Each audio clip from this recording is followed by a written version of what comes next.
नमस्कार, आप देख रहे हो एपी टुडे न्यूज 24। आए नजर डालते हैं आज की कुछ मुख्य खबरों पर।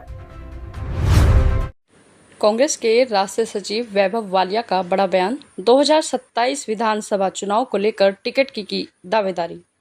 देहरादून के जीएमएस रोड स्थित कांग्रेस के राष्ट्रीय सचिव वैभव वालिया के निवास पर हमारे संवाददाता अजय पंत ने उनसे विशेष बातचीत की। इस दौरान प्रदेश की मौजूदा राजनीतिक परिस्थिति और हाल ही के कई महत्वपूर्ण मुद्दों पर विस्तार से चर्चा की गई। साक्षात्कार के दौरान छात्रों की आवाज से जुड़े कार्यक्रम में स्थान बदले जाने के लेकर भी सवाल उठाए गए।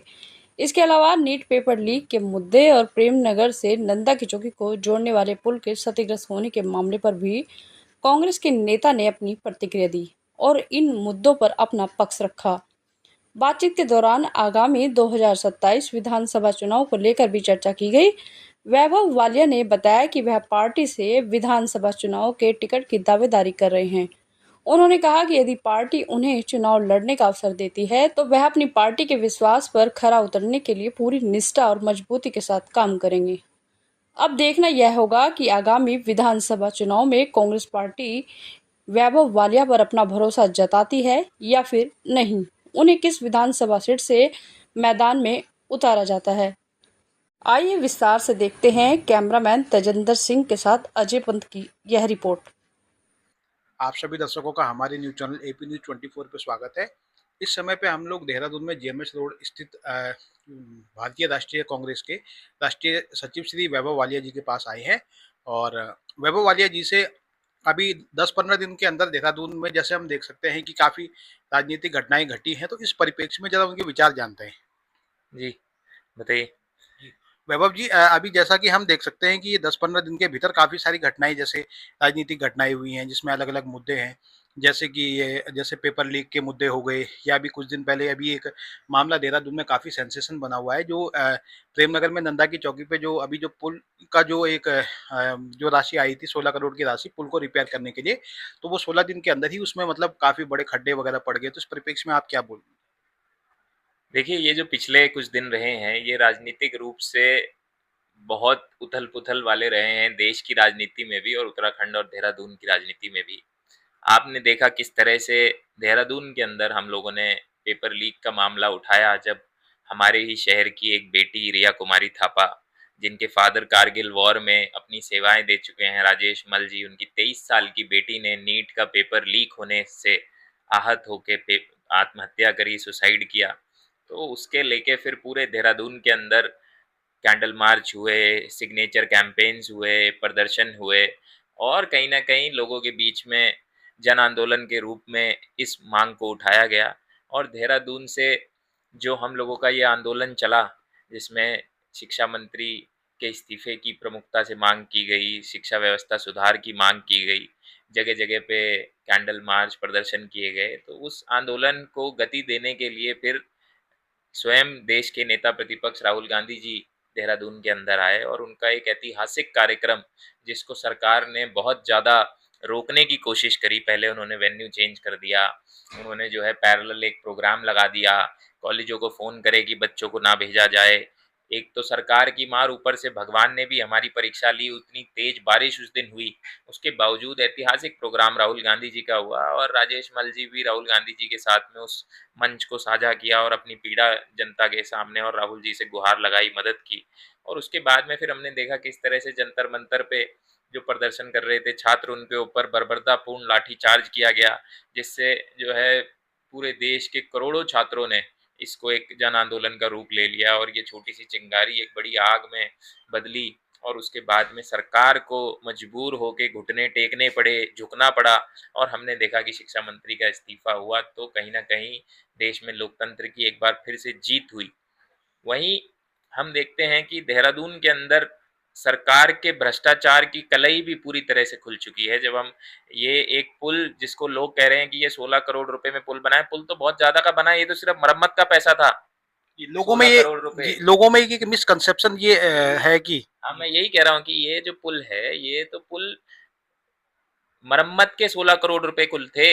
और जो है ये सारा पैसा जो है कहीं ना कहीं उत्तराखंड के अंदर जो व्यापक भ्रष्टाचार चल रहा है, उसकी गवाही देता है, उसकी पोल खोल देता है, वो हमारे सामने रख देता है कि किस तरह से उत्तराखंड के अंदर हर एक ठेके में कितना कमीशन खोरी हो रही है। और हम पूछना चाहते हैं आपके चैनल के माध्यम से कि विक्रम अहलूवालिया कौन है, राजीव अग्रवाल कौन है, जिनकी बात की जाती है कि ये दिल्ली के दो उद्योगपति जो आज मुख्यमंत्री के नाम पे उगाही कर रहे हैं, और कोई भी ठेका होता है तो पहले इन लोगों को कमीशन देना पड़ता है, उसके बाद में ठेका होता है।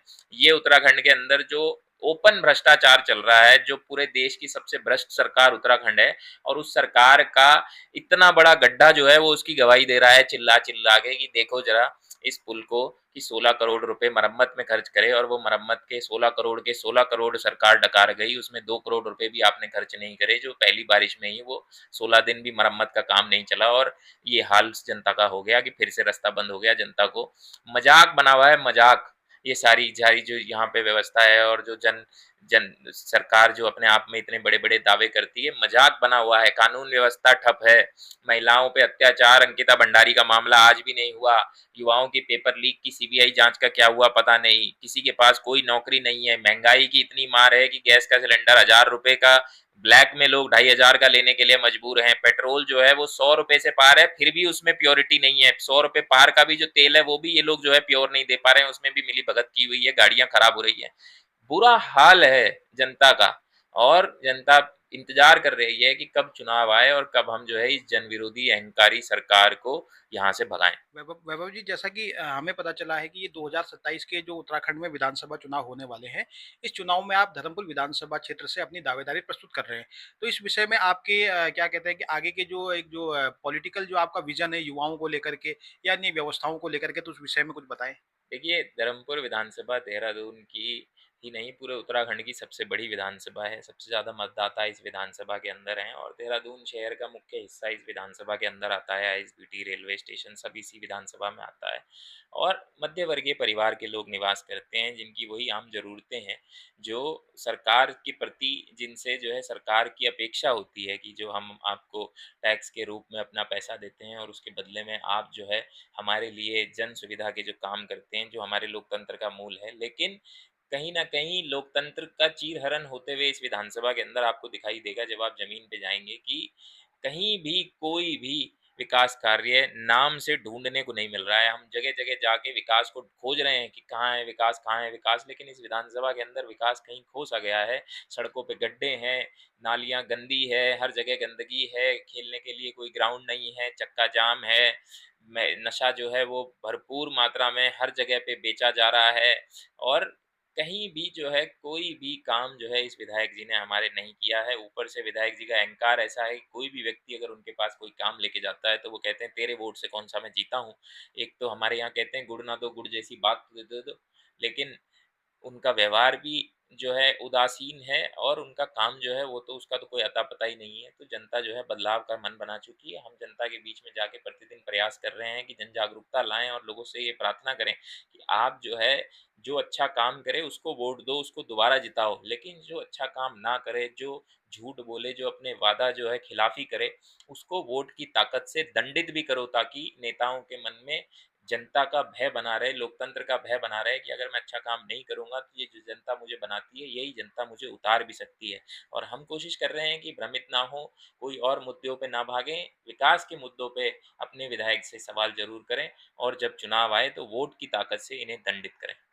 तो वैभव जी, जैसा कि हम देख सकते हैं पिछली बार जो जीत का जो आंकड़ा रहा दोनों पार्टियों के बीच में वो बहुत ज़्यादा मतदाताओं का नहीं रहा, और इस बार जैसे सरकार के द्वारा एसआईआर वगैरह जो अन्य जो ये चीज़ें लाई जा रही हैं, तो इसका आप किस प्रकार से देखते हैं कि विधानसभा पे इसका प्रभाव पड़ेगा? देखिए, एसआईआर के माध्यम से इन्होंने हमारी विधानसभा में 30,000 वोट अभी काट दिए हैं।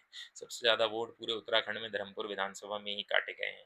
अब ये देखना होगा कि सरकार जो है सितंबर माह से हमसे ये कह रही है कि भई के दोबारा से वोटों को जोड़ा जाएगा। हमारी ये कोशिश है कि कोई भी मतदाता अपने मताधिकार का प्रयोग करने से वंचित ना रह जाए। सरकार जो है किसी भी, क्योंकि ये हमारे लोकतंत्र का मूलभूत अधिकार है कि अमीर आदमी का भी एक ही वोट है, गरीब आदमी का भी एक ही वोट है।